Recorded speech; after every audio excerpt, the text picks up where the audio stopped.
வணக்கம் நண்பர்களே, நான் அருண்குமார் பானு ஹோம் கேர் ப்ராடக்ட்லேருந்து பேசுகிறேன். நம்ம சேனல் சின்ன சேனலாக இருந்தாலும் இதை பார்க்குற நிறைய பேர் பிஸ்னஸ் ஓனர்ஸாக இருக்காங்க. ஒரு பிஸ்னஸ் ஓனர் எனக்கு ஃபோன் பண்ணியிருந்தார். அவர் லிக்விட் டிட்டர்ஜென்ட் சொந்தமாக மேனுஃபேக்சர் பண்ணுறாரு. அவரோட ஓன் ஃபார்முலா. என்னோடய ஃபார்முலா நல்லா இருக்குது, எனக்கு திக்காக ஜெல் மாதிரி கன்சிஸ்டன்சி இருக்குது, ப்ராஃபிட் இருக்குது. ஆனால் ஒரே ஒரு ப்ராப்ளம் மட்டும் என்னோடய ஃபார்முலாவில் இருக்குது. நல்லா வாஷ் பண்ணி முடித்த பிறகு காலரில் மட்டும் கொஞ்சமாக ஒரு அழுக்கு, ஒரு ரிங் மாதிரி இருக்குது. இது மட்டும்தான் எனக்கு ப்ராப்ளம், என்ன பண்ணலாம் அப்படின்னு கேட்டார். இதை நம்ம டெக்னிக்கலாக லாஜிக்கலாக அப்ரோச் பண்ணலாங்க. இதில் எதுவும் மேஜிக் கிடையாது.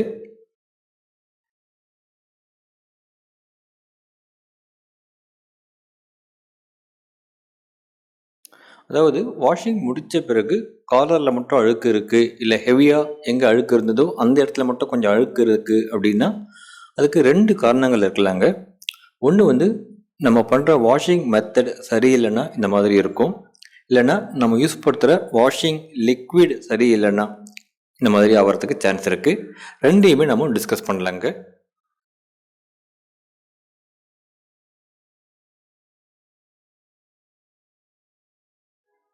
நம்ம வாஷிங் போடுறதுக்கு முன்னாடி எங்கெல்லாம் அழுக்கு அதிகமாக இருக்கோ, குறிப்பாக இந்த கலர் பகுதியிலலாம் கொஞ்சமாக லிக்விட் டிட்டர்ஜென்ட் டைரெக்டாக அப்ளை பண்ணணுங்க. அதுக்கப்புறம் தான் வாஷிங் போடணும். இந்த இன்ஸ்ட்ரக்ஷன் எல்லா பிராண்டட் லிக்விட் டிட்டர்ஜென்ட்லையுமே கொடுத்துருப்பாங்க. அதே மாதிரி நம்ம அந்த காலரை உள்பக்கமாக மடக்கி சுருக்கி வச்சல உள்ள மிஷினுக்குள்ளே போடக்கூடாது. காலரை விரித்த மாதிரி வச்ச மாதிரி தான் போடணும். ஸோ அந்த காலரோட பொசிஷன் அலைன்மெண்ட்டும் முக்கியங்க வாஷிங் ப்ராசஸில். அந்த எப்படி இருக்குங்கிற அலைன்மெண்ட். அப்புறம் நம்ம எவ்வளவு துணி லோடு போடுறோம், அதில் எவ்வளவு அழுக்கு இருக்குங்கிறத பேஸ் பண்ணி நம்ம அந்த வாஷிங் லிக்விடோட அளவை கொஞ்சம் அதிகமாகவோ குறைவாகவோ மெயின்டைன் பண்ணணுங்க. எப்போது ஒரே மாதிரி போடக்கூடாது. அதுவும் வாஷிங் பர்ஃபார்மன்ஸை பாதிக்கும். அப்புறம் வாஷிங் மிஷினில் அந்த செட்டப் மோடு அதை நம்ம கரெக்டாக மெயின்டைன் பண்ணணுங்க.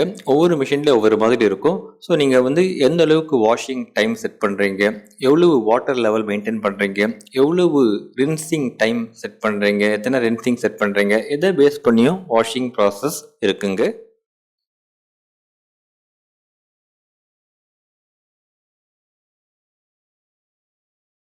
அது ரொம்ப சிம்பிளுங்க. நம்ம கடையிலிருந்து நல்ல பிராண்டடாக ஒரு லிக்விட் டிட்டர்ஜென்ட் வாங்கி நம்ம வாஷிங் மெத்தட் வழக்கமாக எப்படி பண்ணுவோமோ அதே மாதிரி மெத்தடில் வாஷ் பண்ணி பார்க்கணுங்க. அப்போது அந்த காலர் அழுக்கு கம்ப்ளீட்டாக போயிருக்கா, இல்லை அதுலேயும் கொஞ்சம் ரிங் மாதிரி இருக்கான்னு செக் பண்ணி பார்க்கணுங்க. சப்போஸ் பிராண்டடாக வாங்கின லிக்விட் டிட்டர்ஜென்ட் யூஸ் படுத்தும் போதும் அந்த ரிங் இருக்குது அப்படின்னா நம்மளோட வாஷிங் மெத்தட் சரியில்லைன்னு அர்த்தங்க. இல்லை பிராண்டடாக வாங்கின லிக்விட் டிட்டர்ஜென்ட்டில் வாஷ் பண்ணும்போது காலர் கம்ப்ளீட்டாக அழுக்கு போயிடுச்சு, சுத்தமாக அந்த ரிங் மாதிரி எதுவும் இல்லை, எந்த ஸ்டெயின்ஸுமே இல்லை அப்படின்னா நீங்கள் யூஸ் பண்ணுற லிக்விட் டிட்டர்ஜென்ட் ப்ராப்ளம்னு அர்த்தங்க. வாஷிங் மெத்தட் கரெக்டாக தான் இருக்குது.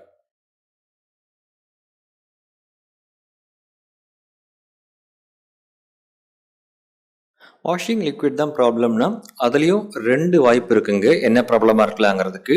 ஒன்று நம்ம வாஷிங் லிக்விடில் என்சைம்ஸ் சம்மந்தப்பட்ட ப்ராப்ளமாக இருக்கலாம், இல்லைன்னா சர்ஃபாக்டன்ஸ் சம்மந்தப்பட்ட ப்ராப்ளமாக இருக்கலாம். அதை நம்ம டிஸ்கஸ் பண்ணலாம். அதுக்கு முன்னாடி நம்ம தெரிஞ்சுக்க வேண்டிய விஷயம் என்னென்னா, நம்ம காலரில் போகாமல் இருக்கு இல்லைங்களா, 95% இந்த போயிட்டுருக்கோம் அழுக்கு, ஒரு 5% போகாமல் இருக்கு இல்லையா வாஷ் பண்ணி முடித்த பிறகு. ஸோ அந்த 5% அழுக்கா கரையா அப்படின்னு கண்டுபிடிக்கணுங்க. அழுக்குக்கும் கரைக்கும் வித்தியாசம் இருக்குது.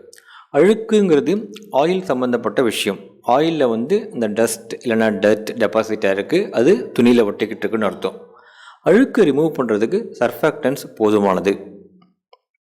கரை அப்படிங்கிறது கலர் பிக்மெண்ட்ஸ் ஷர்ட் கூட கெமிக்கல் பாண்ட் ஃபார்ம் பண்ணியிருக்கு.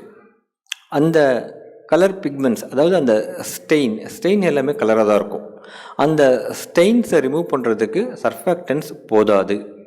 எவ்வளோ நீங்கள் சர்ஃபாக்டன்ஸ் போட்டாலும் அது ஸ்டெயினை ரிமூவ் பண்ணாது. ஸோ ஸ்டெயின் ரிமூவர் தான் போடணும். எது ஸ்டெயின் ரிமூவர்னு பார்த்தீங்கன்னா என்சைம் தான் ஸ்டெயின் ரிமூவர். என்சைம்ஸ் தான் பெஸ்ட்டு ஸ்டெயின் ரிமூவர். அது இல்லை ஆல்டர்னேட்டிவாக போடணும்னு நினைக்கிறவங்க ஹைட்ரஜன் பெராக்சைடை போடலாம். இல்லைன்னா இந்த போரக்ஸ், பேக்கிங் சோடா, இதுக்கும் அந்த மைல்டாக ஸ்டெயின் ரிமூவிங் ப்ராப்பர்ட்டி இருக்குது. இந்த எக்கனாமி ஃபார்முலாவில் கொஞ்சமாக யூஸ் படுத்தியிருப்பாங்க.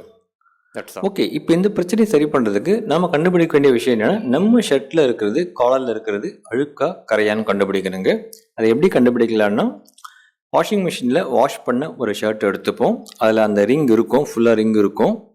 ஒரு பாதி காலருக்கு டைரெக்டாக என்சைம் அப்ளை பண்ணுங்கள். 5 ml இல்லை 10 ml இல்லை 20 ml கூட அப்ளை பண்ணுங்கள். டைரெக்டாக என்சைம் அப்ளை பண்ணி வாட்டரில் ரின்ஸ் பண்ணி வாஷ் பண்ணி பாருங்கள். கம்ப்ளீட்டாக அந்த ஸ்டெயின் போயிடுச்சுன்னா, அந்த கரை போயிடுச்சுன்னா அது வந்து கரை சம்மந்தப்பட்ட விஷயம்னு அர்த்தம். ஓகே, இப்போது என்சைம் போட்டும் ஒரு பாதி காலரில் என்சைம் போட்டும் அந்த கரை போகலை, அப்படியே தான் இருக்குது அப்படின்னா, அப்போ இன்னொரு பாதி காலரில் நம்ம லிக்விட் டிட்டர்ஜென்ட் டைரெக்டாக அப்ளை பண்ணணும். 5 ml 10 ml அப்ளை பண்ணி பார்க்கணும், புரியுதுங்களா? ஸோ அப்போ போகுதான்னு பார்க்கணும். அப்போ நம்ம அப்ளை பண்ணும்போது கடையிலேருந்து வாங்கின லிக்விட் டிட்டர்ஜென்ட் தான் அப்ளை பண்ணணும், புரியுதுங்களா? நம்ம லிக்விட் டிட்டர்ஜென்ட் அப்ளை பண்ணக்கூடாது.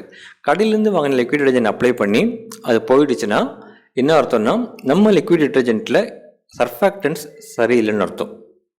அதாவது நம்ம சர்ஃபாக்டன்ஸ் போட்டிருப்போம், சர்ஃபாக்டன்ஸோட அளவு முக்கியம்தான். அதை விட முக்கியமான விஷயம் காம்போசிஷன் ஆஃப் சர்ஃபாக்டன்ஸ். அதாவது சர்ஃபாக்டன்ஸோட அளவு 20 to 30% இருக்கணுங்க நல்ல லிக்விட் டிட்டர்ஜென்ட்டில். 100% நம்ம காலருக்கு கம்ப்ளீட்டாக போகணும்னு எதிர்பார்த்தோம்னா 20 to 30% சர்ஃபாக்டன்ஸ் இருக்கணும். அது எப்படி இருக்கணும்னு பார்த்தீங்கன்னா, அந்த கம்போசிஷன் ஒரு குறிப்பிட்ட கேட்டகரி மட்டுமே ஃபுல்லாக இருக்கக்கூடாது. இன்னும் நான் கொஞ்சம் டீட்டெயிலாக சொல்கிறேன். அதாவது இப்போது acid slurry, SLES, Texapon paste, SLS powder, AOS இதெல்லாம் நீங்கள் எவ்வளோ போட்டாலும் எல்லாம் ஒரே கேட்டகரிக்குள்ளே வந்துடும். அதாவது ஆனயானிக் சர்ஃபாக்டன்ஸ். இது நீங்கள் ஒரு 80% மெயின்டைன் பண்ணால் கூட மீதி 20% மற்ற சர்ஃபாக்டன்ஸை போடணும். அப்போ தான் உங்களுக்கு முழுமையான வாஷிங் பர்ஃபார்மன்ஸ் கிடைக்கணும். மற்ற சர்ஃபாக்டன்ஸ்னால் நான் அயானிக் சர்ஃபாக்டன்ஸும் ஆம்போட்டரிக் சர்ஃபாக்டன்ஸும் போடணும், புரியுதுங்களா? ஸோ அந்த கேட்டகரியில் தான் CAPB, ஆல்ஃபாக்ஸ் இதெல்லாம் வரும்.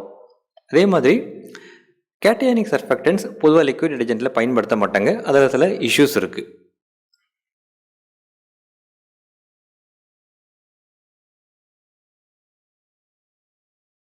ஸோ இதுதாங்க கன்க்ளூஷன்.